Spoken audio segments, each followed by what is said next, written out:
Cinema शौकीन सबका स्वागत करता है। आज हम बात करने वाले हैं रिपीटर के बारे में। ये कहानी है एक हिटमैन की, जिसे एक ऐसा कॉन्ट्रैक्ट मिलता है जो उसकी पूरी जिंदगी को बदल के रख देता है। कहानी की शुरुआत होती है और हम एक हिटमैन को देखते हैं जिसका नाम है जॉन स्मिथ। अभी उसे पुलिस वालों ने पकड़ करके रखा है। ये सारे स्पेनिश पुलिस वाले हैं। इनका जो पुलिस चीफ है उसको पता लग गया कि जॉन उसे ही मारने आया था, लेकिन उसे वो मारता उससे पहले उसने उसे ही गिरफ्तार कर लिया और अब वो जॉन को टॉर्चर कर रहा है। वो जॉन से पता करना चाहता है कि आखिर उसकी सुपारी किसने दी है, लेकिन जॉन चीफ को कुछ भी नहीं बताता। तब एक वक्त के बाद चीफ बहुत ही ज्यादा गुस्सा हो जाता है और वो अलग अलग तरीके से जॉन को टॉर्चर करना शुरू कर देता है। तब हमें पता लगता है कि ये सब कुछ जॉन की प्लानिंग थी ताकि वो चीफ के करीब आ सके। जब चीफ उससे सवाल जवाब कर रहा था तभी उसने अपनी हथकड़ी को खोल लिया था और अब वो हमला करता है चीफ पे। एक एक करके उसके सारे लोगों को मारने लगता है और अंत में वो चीफ का भी काम तमाम कर देता है। तभी दूसरी तरफ हम हॉवर्ड नाम के एक हैकर को देखते हैं जो अभी एक सीक्रेट फाइल को भेज रहा है अपने दोस्त को, लेकिन इस फाइल को भेजने के बाद वो बहुत ही ज्यादा डर जाता है क्योंकि ये फाइल एक माफिया का है जिसके लिए वो काम किया करता है। वो जानता है कि माफिया वाले उसके पीछे आएंगे और वो कहीं उसे मार भी सकते हैं, इसीलिए अब कैसे भी हॉवर्ड इस देश को छोड़ना चाहता है। फिर वो जाकर के मिलता है एक आदमी से जो नकली पासपोर्ट्स बनाता है। उससे मिलने के बाद वो कहता है कि मुझे टिकट और पासपोर्ट चाहिए। तब वो आदमी कहता है कि वो फाइल कहाँ पर है। तब हॉवर्ड भड़क जाता है। वो कहता है कि तुम पैसे लो और मुझे पासपोर्ट और टिकट दो, तुम्हें उस फाइल से कोई लेना देना नहीं है। लेकिन ये आदमी बार बार ऐसे ही सवाल पूछते रहता है और कहता है कि अगर तुमने नहीं बताया तो मैं तुम्हें कभी भी पासपोर्ट और टिकट्स नहीं दूंगा।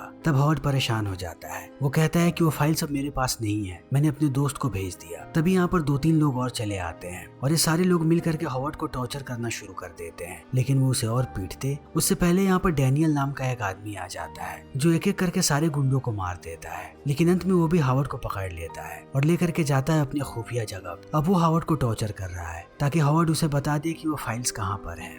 यहाँ पर हमें डैनियल के बारे में पता लगता है जिस माफिया के कोड्स को हॉवर्ड ने चुराया है। डैनियल उसका राइट हैंड है और उस कोड में सारी की सारी जानकारियां हैं उसके मालिक के बारे में। आज तक उसने जितने भी क्राइम किए हैं वो सारी की सारी जानकारियां उस कोड में है, इसीलिए वो कैसे भी हॉवर्ड से कोड को लेना चाहता है। वो बार बार उसे टॉर्चर करता है, लेकिन हॉवर्ड बात को घुमाता है और कहता है कि मुझे पता नहीं कि तुम किस कोड के बारे में बात कर रहे हो। तब एक वक्त के बाद डैनियल बता देता है कि वो जल्दी ही हॉवर्ड को मार देगा। तब हॉवर्ड डर जाता है और कहता है कि मैंने उन कोड्स को बेच दिया अपने दोस्त के हाथों, इसीलिए अब वो कोड मेरे पास नहीं है। तब डैनियल कहता है कि मुझे अपने दोस्त के बारे में बताओ। हॉवर्ड कहता है कि उसका नाम एंटोन है। वो ज्यादा समय तक यहाँ पर नहीं रुकेगा, वो जल्दी ही मेक्सिको के बॉर्डर को क्रॉस करने वाला है और एक बार उसने बॉर्डर क्रॉस कर लिया तो अगले कुछ ही दिनों में वो अमेरिका पहुंच जाएगा। बस मुझे इतना ही पता है, अब मुझे छोड़ दो। लेकिन डैनियल हॉवर्ड को नहीं छोड़ने वाला है। वो सीधा उसके भेजे में गोली मारता है। तब यहीं पर हॉवर्ड की मौत हो जाती है और डैनियल यहाँ से निकल पड़ता है। तभी हम एक बूढ़े आदमी को देखते हैं जिसका नाम है सिल्वर। डैनियल इसी आदमी के पास आता है। तब हमें पता लगता है कि सिल्वर ही डैनियल का बॉस है, यही वो माफिया है और उस कोड में इसकी ही सारी जानकारियां हैं।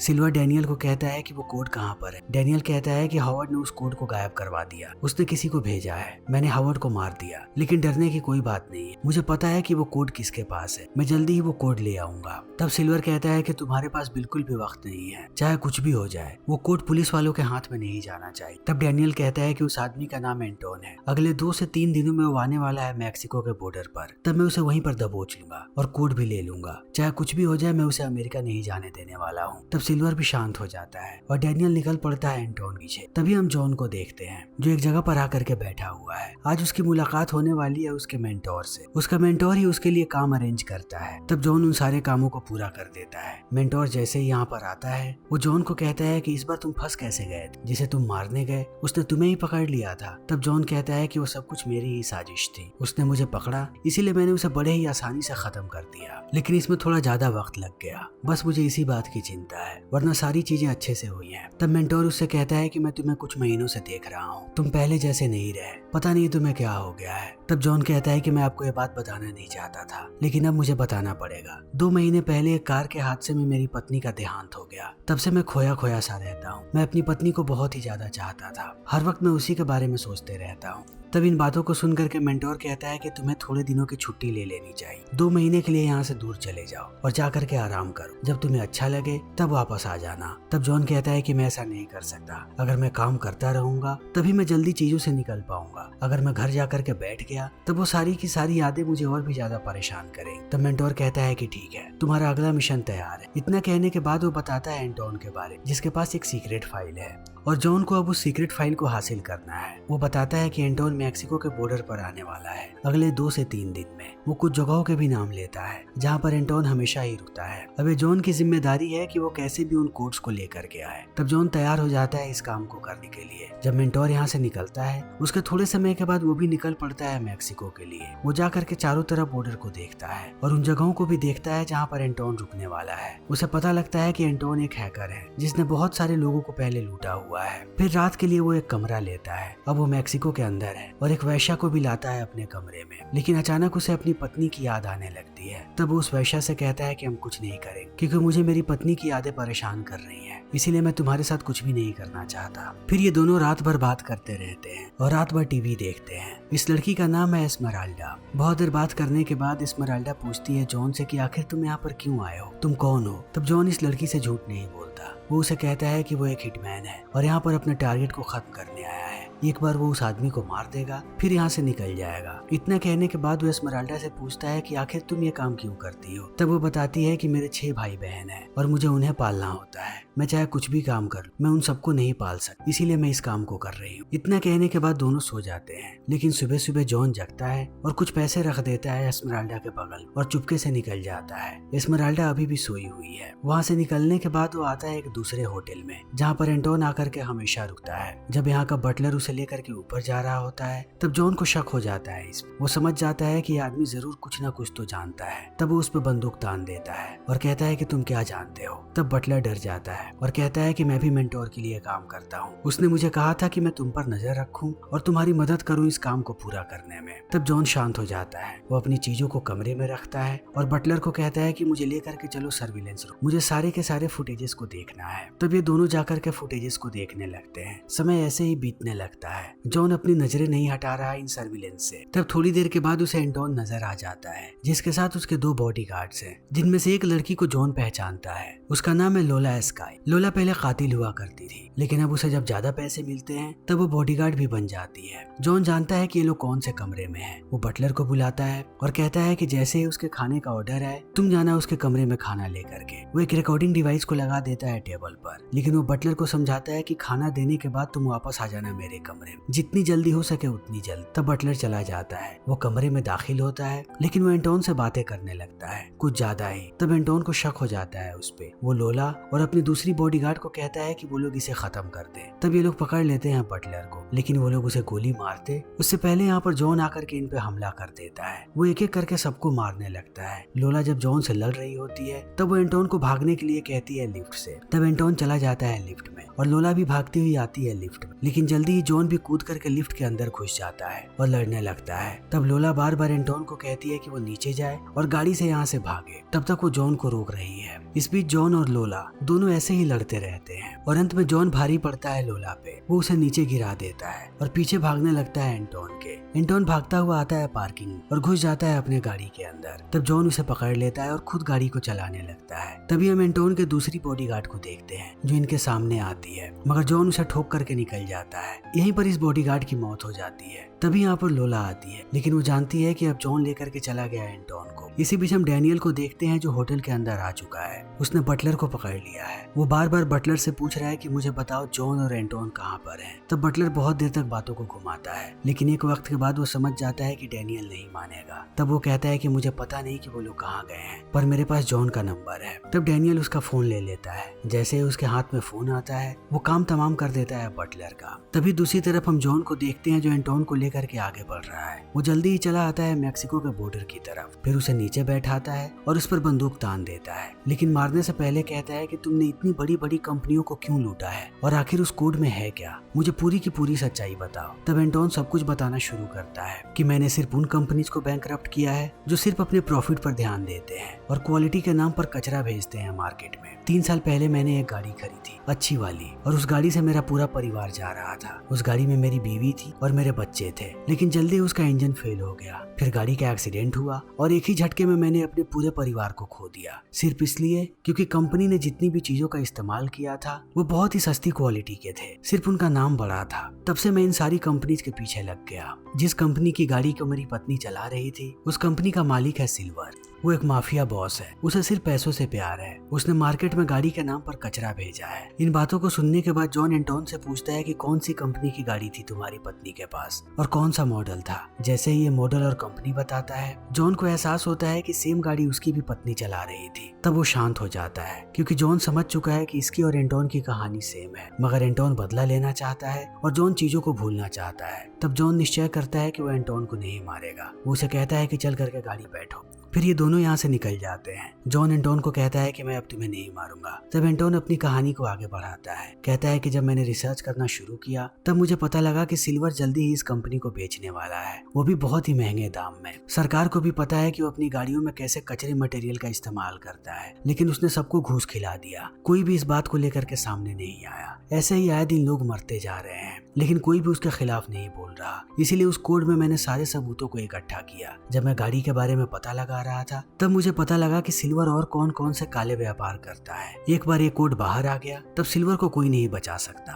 वो हमेशा के लिए अंदर चला जाएगा। मैं यही चाहता हूँ। इन बातों को सुनने के बाद जॉन कहता है कि अब से मैं तुम्हें प्रोटेक्ट करूंगा, मैं लेकर के चलूंगा तुम्हें अमेरिका, जहाँ पर हम इस कोड को हवाले कर देंगे FBI के। अब ये दोनों यहाँ से निकल पड़ते हैं। जल्दी से जल्दी ये लोग अमेरिका पहुँचना चाहते हैं। तभी बीच में जॉन गाड़ी को रोकता है और चला जाता है एक दुकान के अंदर पानी लेने के लिए, लेकिन वो एंटोन को कहता है कि वो गाड़ी के अंदर ही रहे। जब जॉन अंदर पानी ले रहा होता है तभी उसे एहसास होता है कि यहाँ पर गुंडे आ चुके हैं जो एंटोन को मारना चाहते हैं। तब बिना कुछ सोचे समझे वो सब पर हमला कर देता है। यहाँ पर बहुत देर तक गोलीबारी होती है। कुछ गुंडे पहुंच जाते हैं एंटोन के पास और उसे मारने की धमकी देते हैं, लेकिन जॉन सबको मार गिराता है। वो एंटोन को कुछ नहीं होने देता। लेकिन यहाँ से अब जॉन बिल्कुल भी वक्त जाया नहीं करना चाहता। वो एंटोन को गाड़ी में बैठाता है और निकल पड़ता है अमेरिका की तरफ। जितनी जल्दी हो सके वो अमेरिका पहुंचना चाहता है। वो पहुंच जाता है बॉर्डर पर। तब देखता है कि यहाँ की लाइन बहुत ही लंबी है, हर जगह ट्रैफिक लगा हुआ है। ये सारे लोग अमेरिका की तरफ जा रहे हैं। तब ये लोग भी यहीं पर रुक जाते हैं। इसी बीच हम देखते हैं लोला को, जो यहाँ तक आ चुकी है। लोला ने पहले ही एंटोन की गाड़ी में ट्रैकर लगा दिया था ताकि अगर एंटोन कहीं भी जाए तो वो उसे ट्रैक कर सके। तभी हम डैनियल को देखते हैं। डैनियल के पास जॉन का फोन नंबर था, उस नंबर से उसने उसे ट्रैक कर लिया। ये दोनों लोग गाड़ी की तरफ आगे बढ़ रहे हैं। तभी जॉन को इस बात का एहसास हो जाता है। वो एंटोन को गाड़ी से बाहर निकालता है और धीरे धीरे ये लोग गाड़ी से दूर जाने लगते हैं। तभी डैनियल एंटोन को देख लेता है, लेकिन वो उसे मारता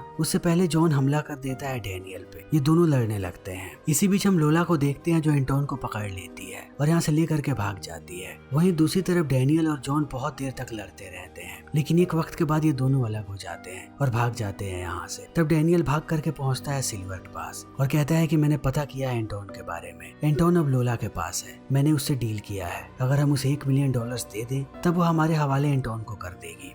इन बातों को सुनने के बाद सिल्वर कहता है कि कल शाम तक मुझे सबकी लाशें चाहिए, चाहे वो लोला हो चाहे एंटोन हो, और पैसे के बारे में सोचना भी मत। मैं किसी को एक ढेला भी नहीं देने वाला। $1 मिलियन तो बहुत दूर की बात है। अब ये तुम्हारी जिम्मेदारी है कि तुम उन दोनों की लाश लेकर के आओगे मेरे सामने। तभी दूसरी तरफ हम देखते हैं जॉन को, जो एक बार में बैठा हुआ है। इसी बीच वो कांटेक्ट करता है मेंटोर से और उसे पूरी बात बताता है। तब मेंटोर कहता है कि जब मैंने छानबीन की तब मुझे पता लगा कि हमें एक कॉन्ट्रैक्ट किसने दिया है। हमें एक कॉन्ट्रैक्ट देने वाला कोई और नहीं बल्कि सिल्वर ही है, लेकिन सिल्वर इसके बदले कभी भी तुम्हें पैसे नहीं देने वाला था। वो चाहता था कि तुम किसी भी हालत में एंटोन तक पहुंचो। जैसे ही तुम एंटोन को मारते, सिल्वर के आदमी तुम्हें मार देते और तुम्हें कभी भी पैसे नहीं देते। मैंने और पता लगाया तो मुझे पता लगा कि अभी एंटोन लोला के पास है। लोला ने उसे बंधक बना करके रखा है। इन बातों को सुनते ही जॉन कहता है कि लोला बहुत लालची है, मुझे पता है कि वो क्या चाहती है। अगर उसके पास एंटोन है तो उसने पैसे मांगे होंगे सिल्वर से। तब मेंटोर कहता है कि जहाँ तक मैं सिल्वर को जानता हूँ वो किसी को भी एक ढेला नहीं देने वाला। अगर लोला के पास एंटोन है तो वो जल्दी ही उन दोनों को मरवा देगा, किसी को कोई भी पैसा नहीं मिलने वाला है। तब मेंटोर और भी जानकारियां निकलवाता है सिल्वर के बारे में। बताता है कि सरकार की एक बिल्डिंग है जो बहुत ही पहले सरकार ने त्याग दिया है, वहाँ पर अभी कुछ भी नहीं होता। उसी जगह को सिल्वर ने अपना अड्डा बना करके रखा है। अपनी सारी की सारी प्लानिंग और सारे के सारे काले धंधे वहीं पर करता है। अगर तुम वहाँ तक पहुँच जाओ तब तुम सिल्वर के पास भी पहुँच सकते हो।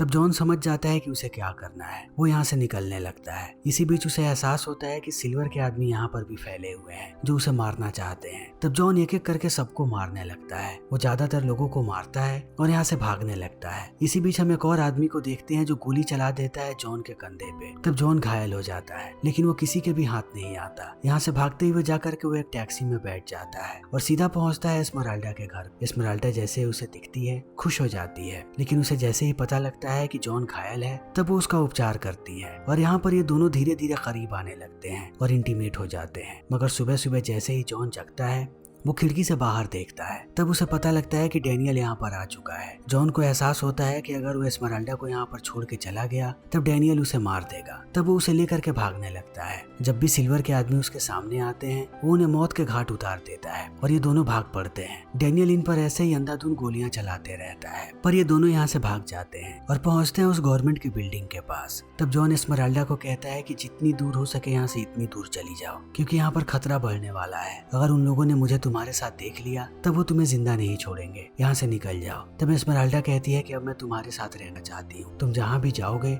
मैं तुम्हारे साथ जाऊंगी, मेरे सारे भाई बहनों की मौत हो चुकी है। तब इन बातों को सुनने के बाद जॉन थोड़ी देर के लिए चुप हो जाता है, लेकिन अंत में एस्मराल्डा को कहता है कि तुम यहाँ से चली जाओ। फिर वो चला जाता है बिल्डिंग के अंदर। तब उसे पता लगता है कि यहाँ पर लोला आ चुकी है एंटोन के साथ। जैसे ही वो जॉन को देखती है उस पर गोलियां चलाने लगती है। तब जॉन भी उस पर गोलियां चलाता है, लेकिन वो बार बार लोला को समझाने की कोशिश करता है कि यहाँ पर क्या चल रहा है। वो लोला को कहता है कि सिल्वर तुम्हें मारना चाहता है, वो तुम्हें कोई भी पैसे नहीं देगा और तुम्हें इसलिए मारेगा ताकि सारे सबूतों को वो मिटा दे। जितनी जल्दी हो सके यहाँ से भाग जाओ। लेकिन लोला उसकी बातों पर भरोसा नहीं करती, वो ऐसे ही गोलियां चलाती रहती है। तब एक वक्त के बाद जॉन उसके सामने आकर के उस पर बंदूक तान देता है। जॉन के पास पूरा मौका होता है कि वो लोला को मार दे, लेकिन वो उसे नहीं मारता। कहता है कि मैं तुम्हें नहीं मारना चाहता, अभी भी तुम्हारे पास मौका है, यहाँ से भाग जाओ, सिल्वर तुम्हें कोई पैसा नहीं देगा। तब लोला भी इस बात को समझ करके यहाँ से चली जाती है और जॉन इंतजार करने लगता है सिल्वर का। तभी शाम होते ही यहाँ पर डैनियल आ जाता है और आते ही वो टूट पड़ता है जॉन पे।